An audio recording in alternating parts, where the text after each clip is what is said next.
Hello, I'm Dilek Tuna. You're watching A News. Let's see the top stories for the hour. At least 30 people killed after Russia strikes Ukraine's capital in deadly attacks.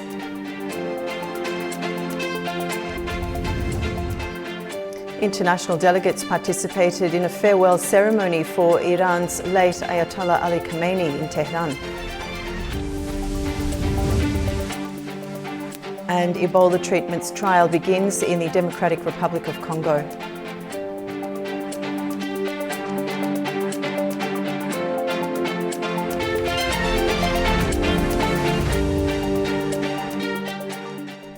At least 30 people have been killed after Russia launched one of its largest aerial assaults on Ukraine's capital since the war began.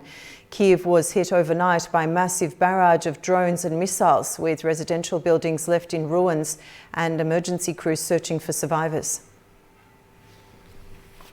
Russian forces have launched a major drone and missile attack on Kyiv overnight, in what the city's mayor described as the most massive attack on the Ukrainian capital.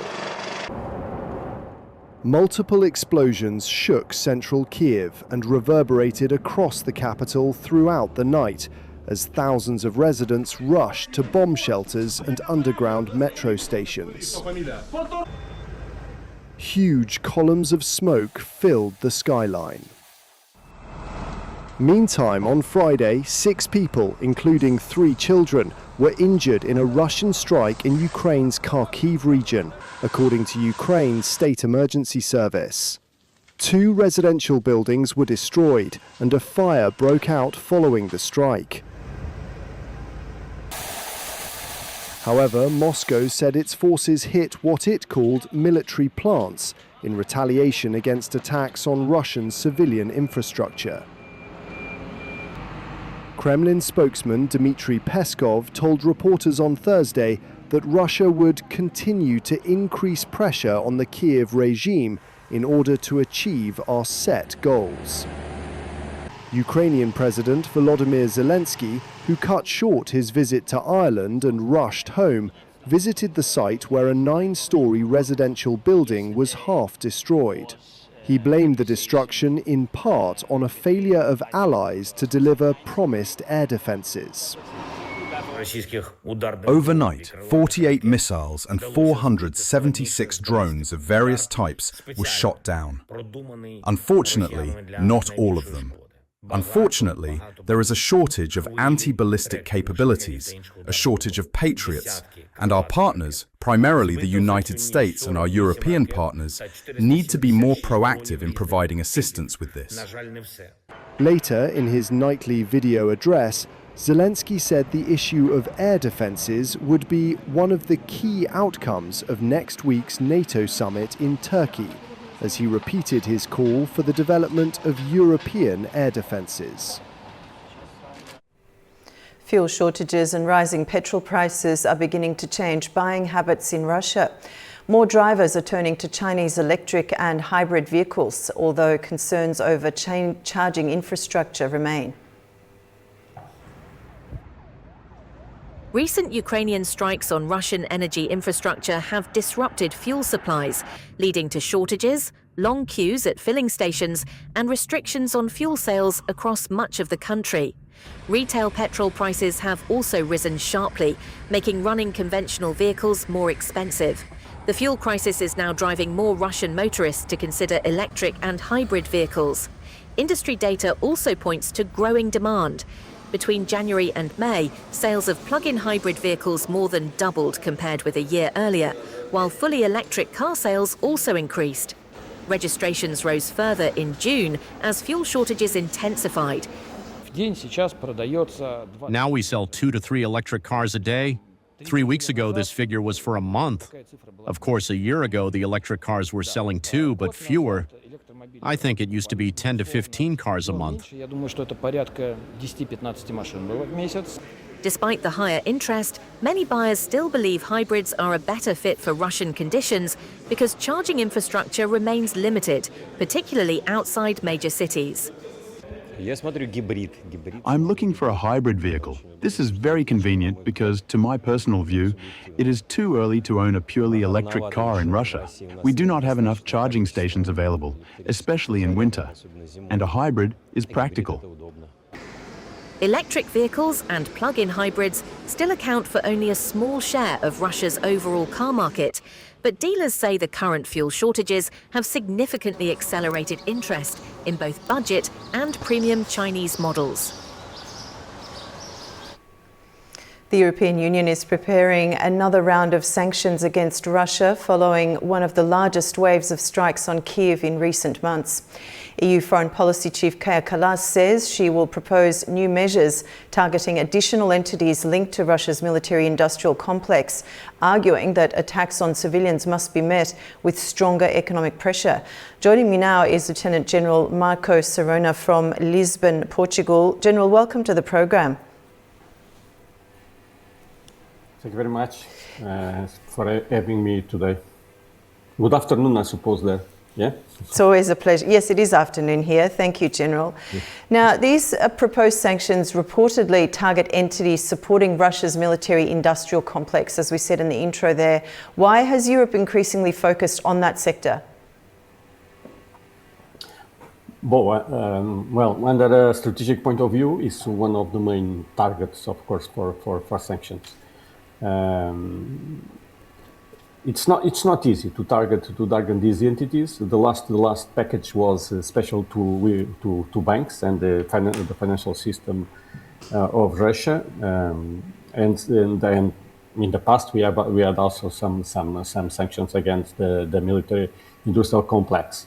So the point is, this increase of sanctions, of course, we know that sanctions sometimes does not achieve all the purpose. Of course, it's not easy, but nevertheless, this increase of sanctions per sanctions, it's provoking for sure some economical damage. So and some of the companies, special companies that produce microchips and things like that, small parts for drones and missiles. Some of them are Russian, others are, and the Russians provide almost, they didn't sell anything to Europe, but the Chinese and others are selling or trying to sell small parts to technical parts for missiles and drones capabilities. So that's the target. Okay. It's not enough, but. It's the 21st, I suppose that will be the 21st for the second packet of sanctions, and all those sanctions put together are harming, for sure, the Russian economy, and not only the Russian economy, but also the companies. Mm-hmm. Now, the latest attacks on Kyiv have once again brought civilian protection to the forefront. How much do these strikes influence European decision-making? So, in other words, do attacks on civilian areas strengthen political unity within the EU? Mm-hmm. Look, we know that for the European audiences, this issue of targeting civilians, it's strong, for sure. So, it's something that the European countries could or will use, for sure. With support from the Europeans, from the several countries that constitute the European Union, for sure. So it's something that it's not difficult to explain. So and it's very much linked, as I told before. So targeting military enterprise, military companies that are producing things that are targeting civilians. It's something that Europeans could support and will support, for sure. That's the main. Not only the strategic issue of targeting military industries, that it's important for the strategic point of view of the war, but also because the internal audience of the countries of the European Union very much support these kinds of sanctions, especially when these bombings are occurring in cities. Now, General, more than 3 years now into the war, a central question remains: do sanctions still have the capacity to change Russia's strategic calculations, or has Moscow adapted somewhat to continued rounds of restrictions? both things. So the sanctions are just a pillar, of course, of all the coercion process that Europeans and others are addressing to Russian economy or to Russian political elites. So it's not the only thing that is being doing, as we know. So nevertheless, all the pieces put together are provoking some arming, arming the Russian economy, the Russian elites, the oligarchs are feeling very much uncomfortable with this. Of course, we have to see this as a strategic package. Of course, sanctions are not for themselves, at least in my opinion, are not enough to push Putin to sit at the table for negotiations. So, but nevertheless, is something more that is going to be added to all the strategic actions that Ukraine is doing, especially targeting and attacking the strategic infrastructures inside Russia. So it's a full package that now we could see. In the past, the sanctions were not clear, and then we know not only Russia but Iran also they have multiple ways to circumvent and to bypass sanctions. But nevertheless, it's something that produces arming the economy. So it's something that is working because we see that the Russian economy it's weak. And not only sometimes they have Russia are having difficulties to import and to get special the microchips and all those kind of technological spare parts that are needed for the build-up of the missiles and the drones. So it's something that it's a package. That's a package. If the package increases, the more arming are producing in the Russian economy for sure.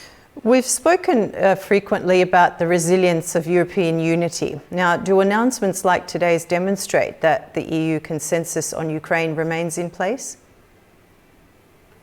Let's see. We have the European Union has to approve that. Of course, that's only a proposal that Kaja Kallas is going to make to the European Council.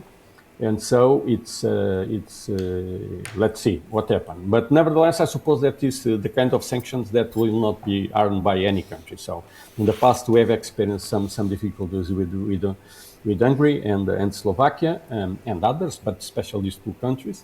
Now Hungary left all the opposition to Ukraine in these things of sanctions and support, of course, are supporting also the economic package to support Ukraine. And so, and this is, as I told you some minutes before, it's something that is supported by the European Union audiences. So it's something that I suppose that will fly in the next European Council that will decide on that. So I suppose that I don't see any issues with that, but we have to wait, of course, for the final decision on that. Mm-hmm. Lieutenant General Seruna, it's been a pleasure having you on the program. Thank you so much for your analysis today. Thank you very much. Have a nice weekend. Iran has begun mass funeral rites of its late Supreme Leader, Ayatollah Ali Khamenei, in Tehran, while postponing technical talks with the United States to mid-July after the week-long farewell ceremonies. Tura Shiraliliu reports from Tehran. Iran officially commenced historic funeral processions of the deceased Supreme Leader, Ayatollah Ali Khamenei, more than 4 months after he was killed in joint US-Israeli strikes on 28th of February. Following weeks of preparations, the Grand Ayatollah's coffin was unveiled at the bomb site of his office and lecture hall in downtown Tehran on Thursday evening. A separate procession was held for his daughter-in-law, Zahra Haddadadel, at the school where she used to teach. Her husband, the current Supreme Leader, Ayatollah Sayyid Mujtaba Khamenei, did not take part in his father's and his wife's processions. According to local sources, he will not participate in any procession due to security measures, which were further heightened recently after remarks by Israeli Defense Minister Israel Katz, who said Iran's new leader is marked for death. Foreign Minister Abbas Araghchi, in response, strongly warned Israel, saying if US pets in Tel Aviv ignore their master, Iran will school them. Meanwhile, foreign political and religious dignitaries are arriving in Tehran to pay tribute to Iran's former supreme leader, who led post-revolution Iran for nearly 4 decades. Foreign Ministry spokesman Ismail Baghai said that officials from about 100 countries will take part in the memorial service on Friday, including heads of state and government, speakers of parliaments, foreign ministers, and special representatives, as well as public figures. The week-long funeral rites will be held in multiple cities in capital Tehran, the religious cities of Qom and Mashhad, where the former leader will be laid to rest, and in neighboring Iraq. Domestic and international flight restrictions have been announced for the duration of the events, as well as extra measures for vehicular traffic traveling into Tehran. Ayatollah Ali Khamenei shaped the Islamic Republic's domestic and foreign policies longer than any other political figure of his generation. His funeral rituals are both a tribute to his legacy and a demonstration of post-war political resilience and continuity resulting in the leadership of his son. Turaj Shiralilu from Tehran, Foreign News. Syrian Foreign Minister met Lebanese President Joseph Aoun in Beirut on Thursday, with the two sides discussing ways to strengthen bilateral relations. Both parties reviewed ways to enhance economic cooperation between the two countries and exchanged views on the latest regional and international developments of mutual interest. The talks focused on strengthening Syrian-Lebanese relations on the basis of mutual respect and good neighbourliness, while expanding bilateral cooperation. A bomb blast at a cafe in central Damascus has killed 9 people and wounded 20 others. State media said the blast occurred near the Palace of Justice in the city centre.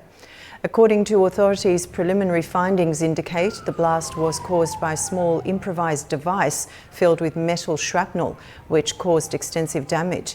There's been no immediate claim of responsibility.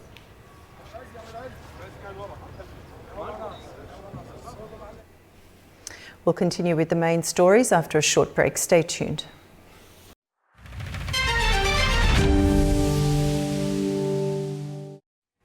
Welcome back. You're watching A News.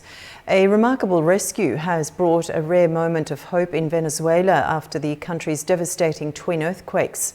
More than a week after the disaster, rescuers pulled a security guard alive from the rubble of a collapsed shopping mall in the hard-hit state of La Guaira. The operation, carried out by teams from El Salvador and Chile, took several days because of the unstable debris. The June 24th twin earthquakes have killed nearly 2,600 people, injured more than 12,000, and left around 50,000 people unaccounted for. Meanwhile, Brazil has deployed a naval field hospital to help care for survivors in the disaster zone.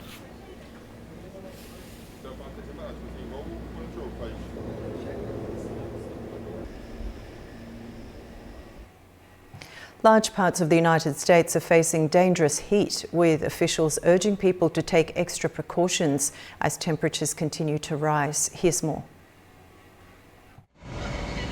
New York City is sweltering under an intense heat wave, with temperatures in Times Square reaching 100 to 104 degrees Fahrenheit, or around 38 to 40 degrees Celsius. Across the region, real field temperatures are forecast to climb as high as 46 degrees Celsius, prompting heat warnings through the July 4th holiday weekend. Tourists and workers sought relief at misting stations, cooling centers, and air-conditioned shops.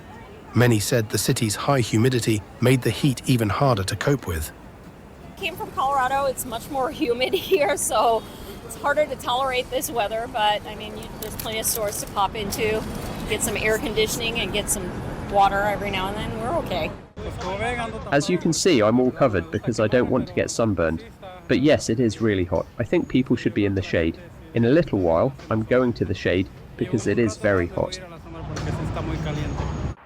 City officials have opened hundreds of cooling centers, extended public pool hours, and deployed mobile vans providing water, sunscreen, and other essentials. Residents have also been urged to reduce electricity use to ease pressure on the power grid. Scientists say the growing frequency and intensity of heat waves is being driven by human-caused climate change. UK Prime Minister Keir Starmer has issued a historic apology on behalf of the British state for its role in the forced adoption of thousands of babies in England and Wales between the late 1940s and the mid-1970s. He also announced new measures to help survivors access adoption records and support services. Zainab Farajzadeh reports from Manchester.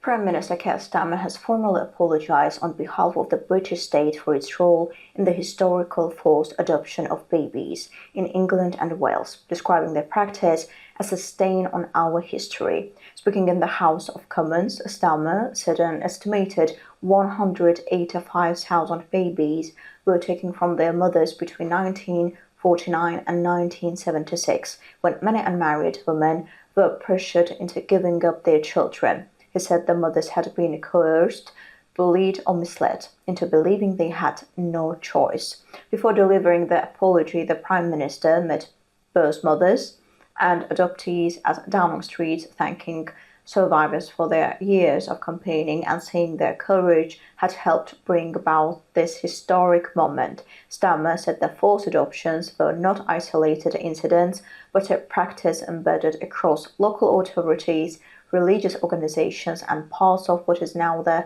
NHS. Addressing survivors, he said, "The shame is not yours. The shame was never yours. The shame is ours." The apology follows years of campaigning by both mothers, adoptees and their families, as well as recommendations from parliamentary inquiries.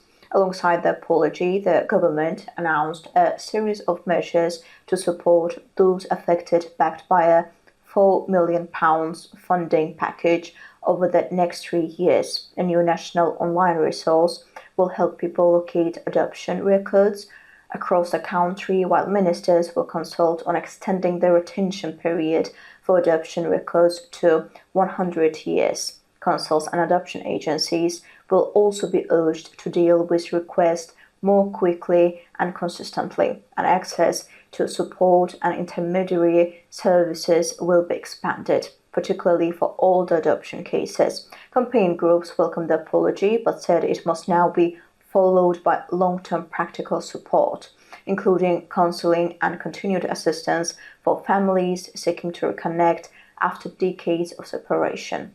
Zainab Farajzadeh, A News, Manchester, United Kingdom. 3 military-led West African nations have taken another step away from international institutions. Niger, Mali and Burkina Faso have formally notified the International Criminal Court of their decision to withdraw, accusing the court of serving foreign interests. The move will take effect in a year's time, but existing investigations will continue. Here's more. The International Criminal Court says it has received formal withdrawal letters from Niger, Mali and Burkina Faso. Under the court's rules, it will take 1 year for the withdrawals to become effective. The 3 Sahel states announced their decision last year, accusing the ICC of serving foreign interests rather than delivering justice. All 3 countries are led by military governments that came to power after overthrowing civilian administrations, citing poor governance and worsening insecurity.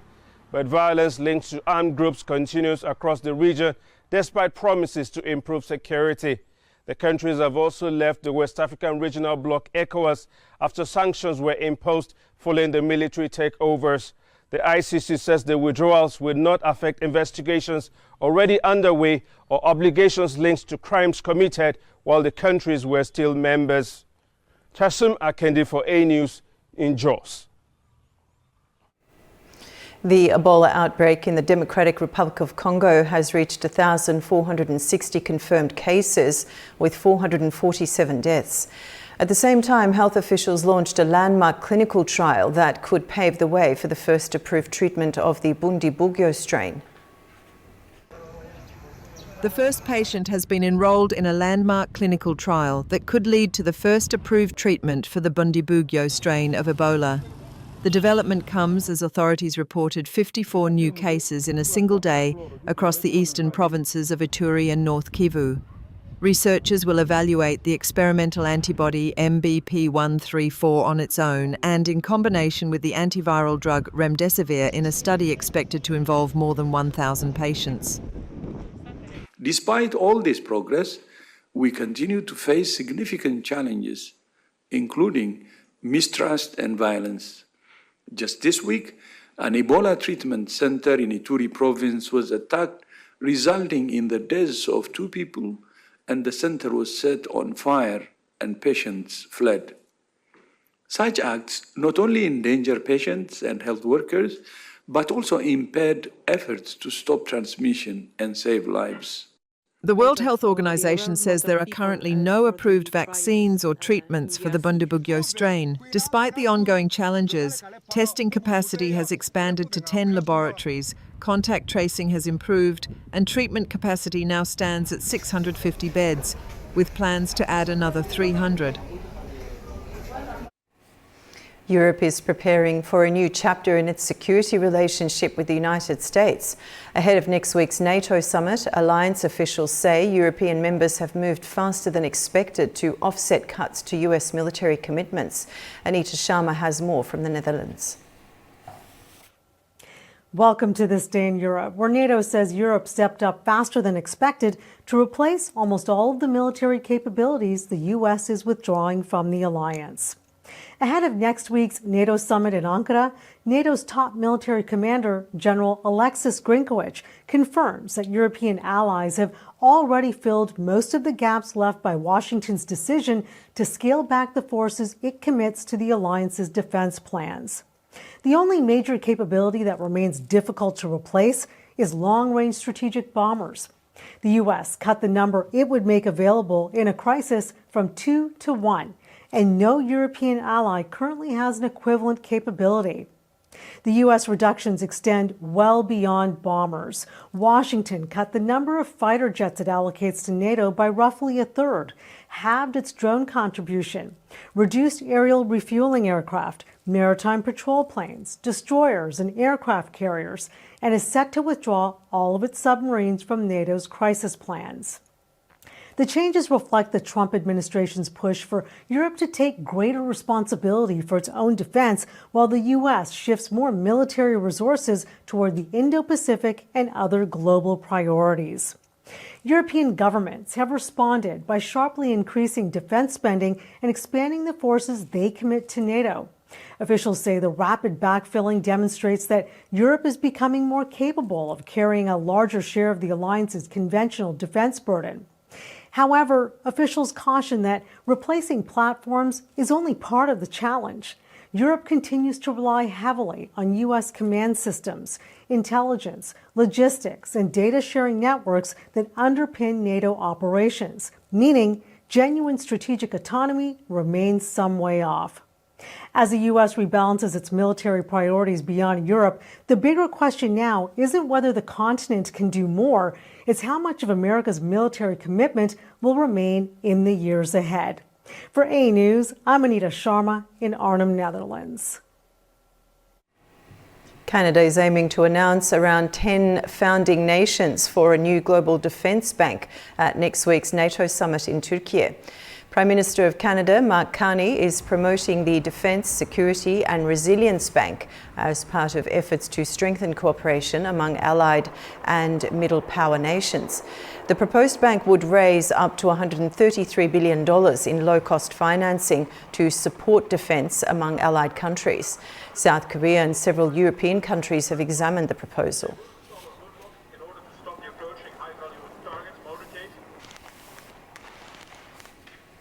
The United States and Turkey are moving to resolve a long-running defence dispute that has strained relations for years. Officials say technical work is now underway to remove US sanctions, while reports point to a possible breakthrough on military cooperation ahead of next week's NATO summit. Adam Morrow reports from Istanbul. Turkish Foreign Minister Hakan Fidan says the United States and Turkey have begun technical work aimed at lifting sanctions imposed under the Countering America's Adversaries Through Sanctions Act, or CAATSA. Speaking Thursday, Fidan said both governments share the political will to remove the restrictions, adding that the decision had, in effect, already been taken. The sanctions were imposed by Washington in 2020 after Turkey acquired the Russian-made S-400 air defense system, leading to Ankara's removal from the F-35 fighter jet program and restrictions on Turkey's defense industrial sector. Fidan's remarks suggest the two NATO allies are moving toward resolving one of the most contentious issues in bilateral relations. In a related development, Turkish media reported Thursday that U.S. President Donald Trump is expected to approve the sale of engines for Turkey's domestically developed Khan fighter jet during his visit to Ankara next week. According to reports, Trump will arrive a day before the NATO Leaders Summit opens and will first hold one-on-one talks with President Recep Tayyip Erdogan. The two leaders are then expected to lead wider delegation-level meetings before holding a joint press conference. Neither Washington nor Ankara has officially confirmed the reported engine deal. But if approved, the move would mark a significant step in defense cooperation and could signal a broader reset in U.S.-Turkey relations. The developments come ahead of the landmark NATO summit, where allied leaders are expected to discuss defense spending, industrial cooperation, the war in Ukraine, and security challenges stretching from the Black Sea to the Middle East. This is Adam Morrow for A News in Istanbul, Turkey. China and the European Union are making another attempt to cool growing trade tensions. After months of disputes over trade imbalances and export controls, both sides are preparing for a new round of high-level talks in Beijing. Abu Hayat Jafarova reports. China and the European Union are moving to prevent trade tensions from escalating into a trade war. The two sides will hold a new round of ministerial-level trade talks in Beijing this autumn under their trade and economic consultation mechanism. The agenda goes beyond tariffs. Officials will discuss market access, artificial intelligence, green technologies, services trade and export controls, including rare earths, areas that have become increasingly sensitive for both economies. Beijing says the objective is clear: to expand cooperation and make trade more balanced, not smaller. Chinese officials also describe the EU as a stable and reliable trading partner, saying stronger dialogue will bring greater certainty for businesses. The talks come as Brussels tries to narrow its trade deficit with China, which now stands at around 360 billion euros. European leaders have warned that the imbalance is putting pressure on industries across the bloc, while both sides are looking for ways to avoid further escalation. The upcoming meeting will also cover intellectual property rights, World Trade Organization reform and a new system to jointly monitor trade flows. Abu Hayat Jafarova, A News, Beijing, China. After the break, we'll continue with the main stories shaping the region. Stay with us.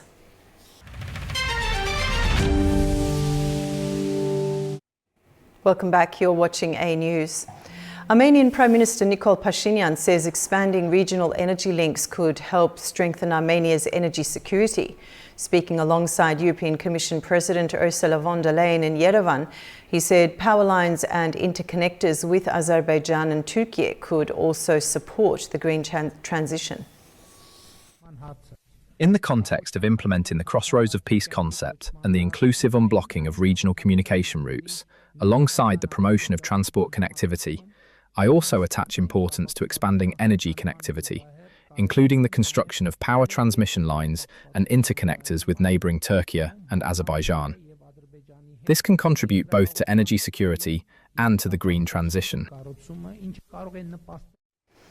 Joining me now to discuss the statement by Nikol Pashinyan is John Roberts. He's an energy security specialist from Jedburgh, UK. Robert, welcome to the program. John, sorry. That's fine. Now, the stated objective here is to strengthen Armenia's energy security. How could regional electricity links contribute to that goal?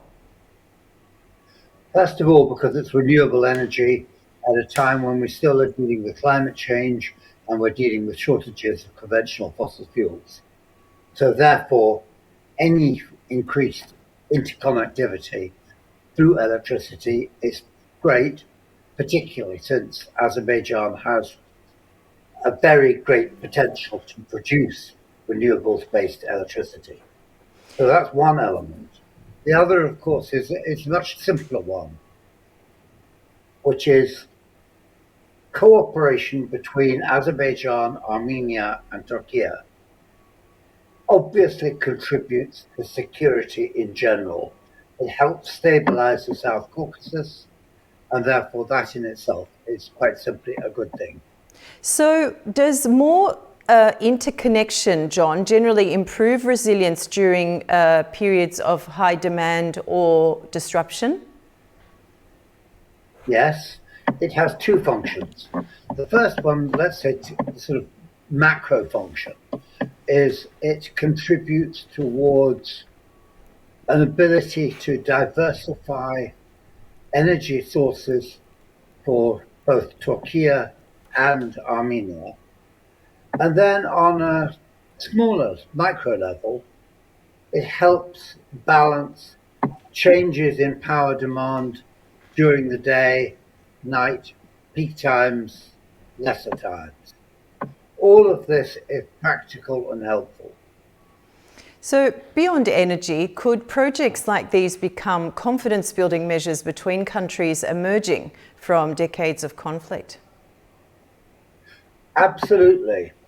But I think what Mr. Pashinyan was talking about, and which has been discussed previously, which is namely high voltage direct current, large scale transmission lines from Azerbaijan through Armenia to Turkey, is important because it is potentially an alternative or a supplement to the proposed Black Sea electricity cable. Now, it was important that Mr. Pashinyan actually said also he wanted to see the Black Sea cable for Armenia to contribute to that project. But the problems there are quite simply that it is an expensive project that requires a lot of investment, notably in Georgia. And I'm not quite sure how at present, given the stance of the Georgian government, European companies are likely to be willing to invest in Georgia, and whether they would get the insurance guarantees necessary for such investment. Now, John, we've spoken a great deal about transport corridors over the past year. Are electricity networks becoming just as strategically important as roads, railways and pipelines? Yes, I think that is true. I mean, you do need all of the above. You need the oil pipelines, you need the gas pipelines. They are vital to Azerbaijan's export trade. You need the road and rail connections, notably things like the Baku-Tbilisi-Kars Railroad, because that helps both exports of non-oil goods, but also is vital for imports. And the same goes for new roads. But it also means it's diversification. And it's diversification for Azerbaijan, for Armenia, and indeed for Turkey.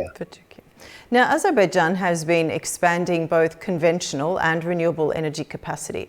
How might that strengthen the commercial capability of regional electricity corporation? Oh, very much so. I mean, it's logical. Azerbaijan is gas constrained in domestic terms. And it's going to take time for new resources, notably the deep level ACG oil field that is going to start producing gas fairly soon. It's going to take time for that to actually contribute to Azerbaijan's gas balance. Meanwhile, the big giant field, Shahtinis, its gas is by contract obligated to go abroad, with one or two small exceptions. So Azerbaijan, curiously, has a bit of a domestic gas shortage. So therefore, everything it can do in terms of developing its renewables is useful, both to ease its own energy problems and to bolster its exports from energy. After all, it is also facing the issue that the ACG oil field is past its peak, and therefore revenues from it are in decline. And now, John, the South Caucasus has often been discussed through the lens of geopolitics and security. Are we now beginning to see economics and infrastructure taking centre stage? Oh, I would hope so. I think that you should never underestimate the problems of geopolitics. After all, why is Armenia at the moment wanting to be so to get closer to the European Union and indeed to Azerbaijan? To a large extent, this is because it is suffering from commercial constraints from Russia, which has imposed limits and restrictions on Armenian exports to Russia. So geopolitics is still playing a major role, but within the South Caucasus countries, Georgia, Azerbaijan and Armenia, things do seem to be easing.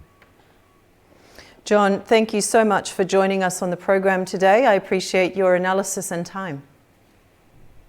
Thank you.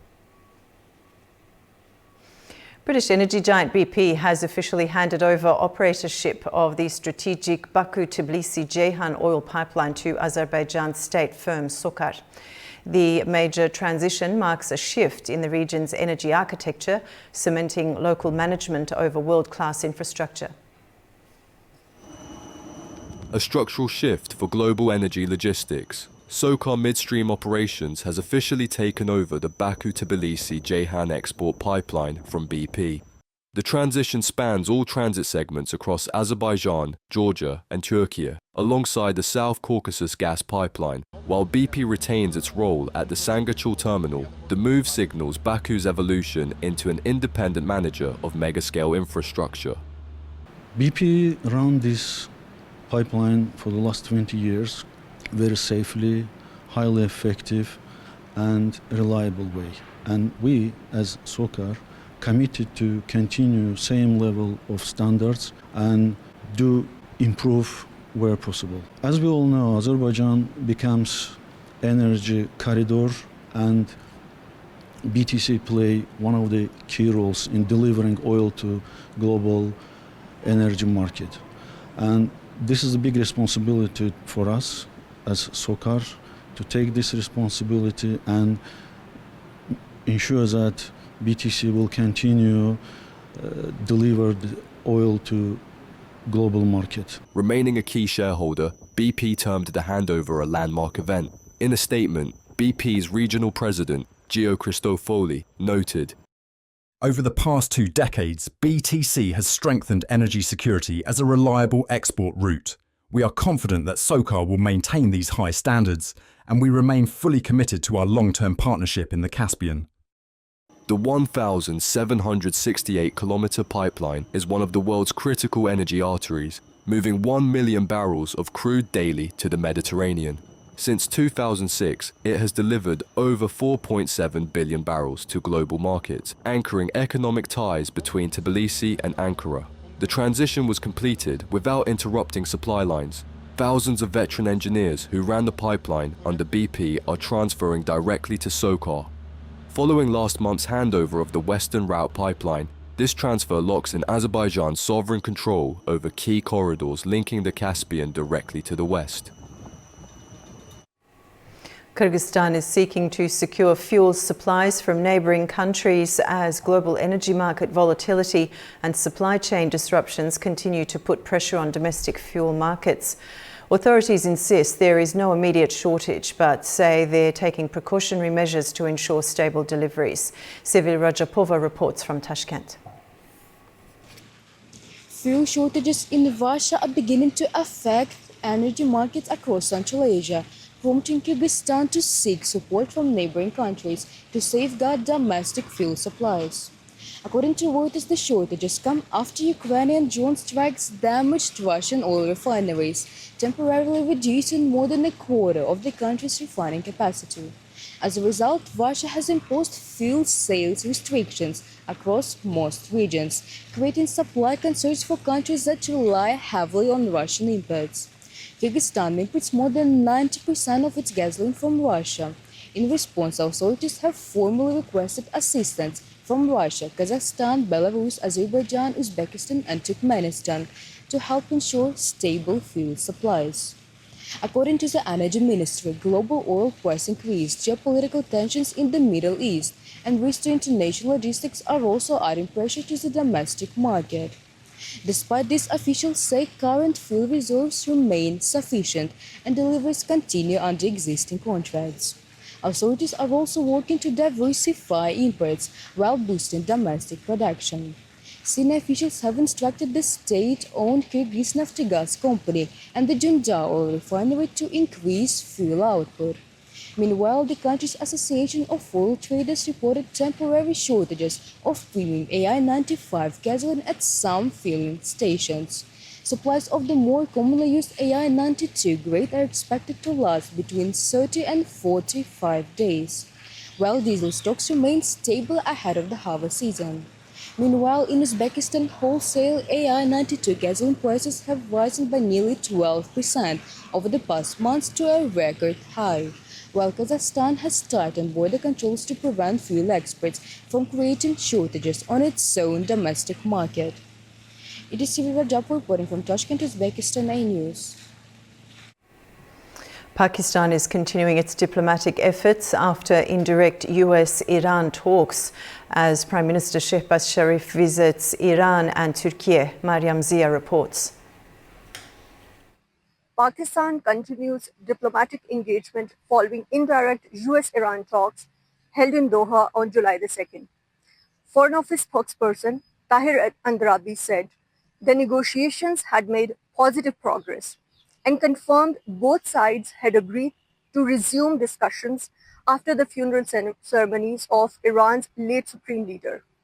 The parties are still at the table, Andrabi said, adding he could not rule out Islamabad hosting a future round of talks, while also stressing that discussions remain confidential.